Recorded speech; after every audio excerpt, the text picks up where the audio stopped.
From Storm Tracker 6, this is Forecast First, sponsored by Auto Owners Insurance. Simple human sense. Cloud cover has cleared out across mid-Michigan this evening, allowing for a gorgeous sunset over in Grand Ledge. All of us being treated to these gorgeous conditions. Satellite and radar shows dry and still mostly sunny conditions across the entire area. Temperature-wise, 45 degrees in Lansing and St. John's, 46 for our current temperature in Mason and Owasso. We're still in the low 40s over in Hillsdale, 43 degrees at this time. As we go throughout the next 12 hours, we stay dry and mostly clear. Overnight lows cooling down into the low 30s across the area. Not to worry though, we do have some warmer temperatures on the way for the weekend. 6 News at 5:30 starts right now. WLNS is here for you, celebrating 75 years of bringing you the news with 6 News at 5:30. Right now at 5:30, a disturbing case of child abuse has a mother of 3 in jail. We'll tell you about her outburst in court today. Plus, police in Michigan need help finding a missing pregnant woman last seen more than a week ago. And a scary ride for passengers on a commuter train in California when the driver falls asleep and increases speed. Those stories and a lot more, and all in the first 6 minutes. Thank you for joining us this evening. I'm Siobhan Klepfer. Let's start that clock. A complete lack of compassion and humanity. Words from the Oakland County Sheriff describing a heartbreaking case of child abuse that has a Michigan mother of 3 behind bars. 31-year-old Terry Owens Johnson of Pontiac has been formally charged in court and faces up to 30 years in prison if found guilty on those child abuse charges. Today in court, officials say she threw a chair at the magistrate during the arraignment. When responding to a call about a possible break-in last week, prosecutors say deputies found a 12-year-old and 2 9-year-olds living in filthy conditions, along with 3 cats. They say their mother frequently left them all alone in that home. The plumbing was clogged and the children were using a cardboard box as a toilet. The sheriff there says he's eager to see justice served. In Kalamazoo County, a former deputy fire chief accused of driving drunk and hitting an 11-year-old girl has been sentenced to 18 months of probation. Michael Dreyer pleaded no contest to 1 count of operating while intoxicated. In June, police say Dreyer hit 11-year-old Lachey Parker. He was fired from his job at the Comstock Township Fire Department. Police are asking for your help tonight to find a missing pregnant woman who vanished on November 3rd. She's from Wexford County. 22-year-old Rebecca Park was last seen leaving her mother's house that day and getting into a car with an unseen driver.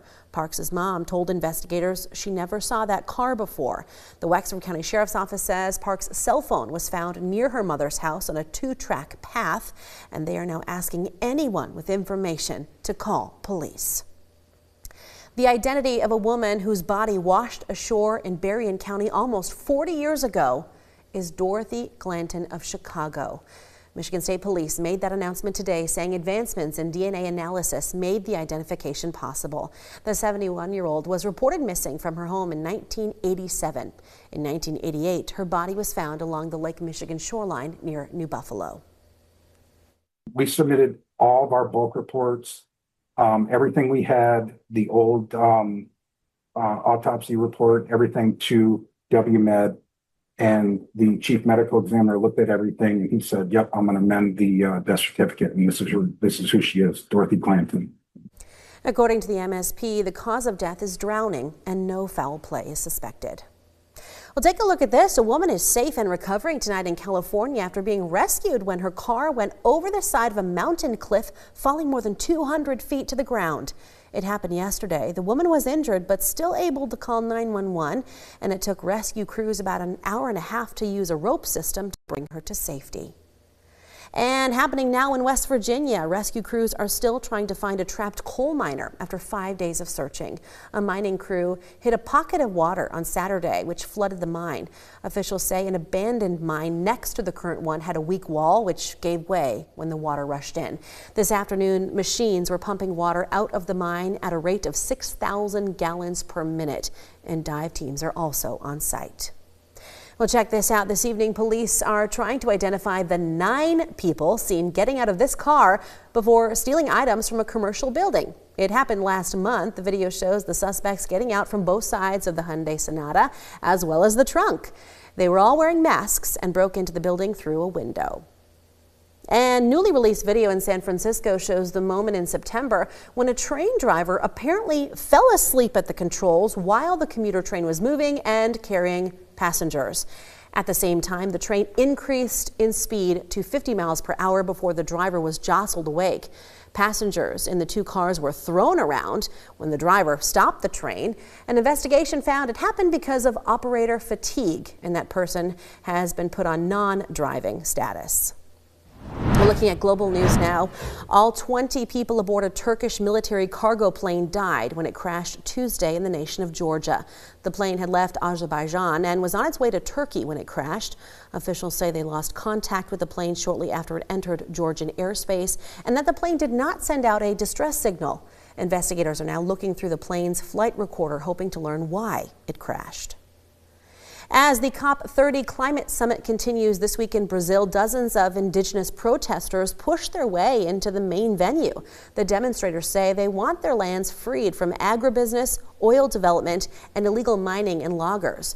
The group was among hundreds of protesters who marched to the site of the United Nations Climate Change Conference.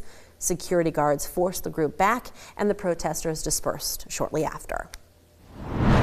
Well, as of today, you can say goodbye to the penny. The last one was stamped today at the U.S. Mint in Philadelphia. In May, the Trump administration announced the 1-cent coin would be phased out. U.S. Treasurer Brandon Beach says the move will save taxpayers $56 million. Federal officials say the cost to make a penny was actually about 4 cents.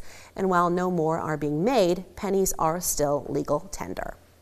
And taking a bite out of the first 6 minutes of news, a relaxing day on the water took a wild turn for a windsurfer in Australia.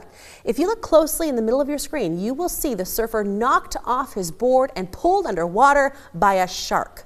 61-year-old Andy McDonald says it hit him out of the blue. The shark must have dived because everything went underwater, myself and all my gear. And at that point, I was like punching it and wrestling with it and pretty much just trying to get away from it and kicking it. Although he walked away unharmed, his board didn't fare so well. There was a huge bite taken out of it by that shark. McDonald says, Kendall, he already bought a new one and that nothing will keep him out of the water. That would keep me out of the water. I was just going to say, even hearing about it, I'm not going to go in the ocean anytime soon. He's wrestling and punching and kicking this shark. And just how big that bite was out of his board? Yes, lucky. But surfers, I mean, Yeah. I've heard that over and over from surfers. Yeah. You know, it's our way of life. We can't stop. Good for them. Yeah. We have some pretty good weather coming our way, Siobhan. Surfing weather? Maybe not, but we will at least be warmer. Well, that's good news. Yeah.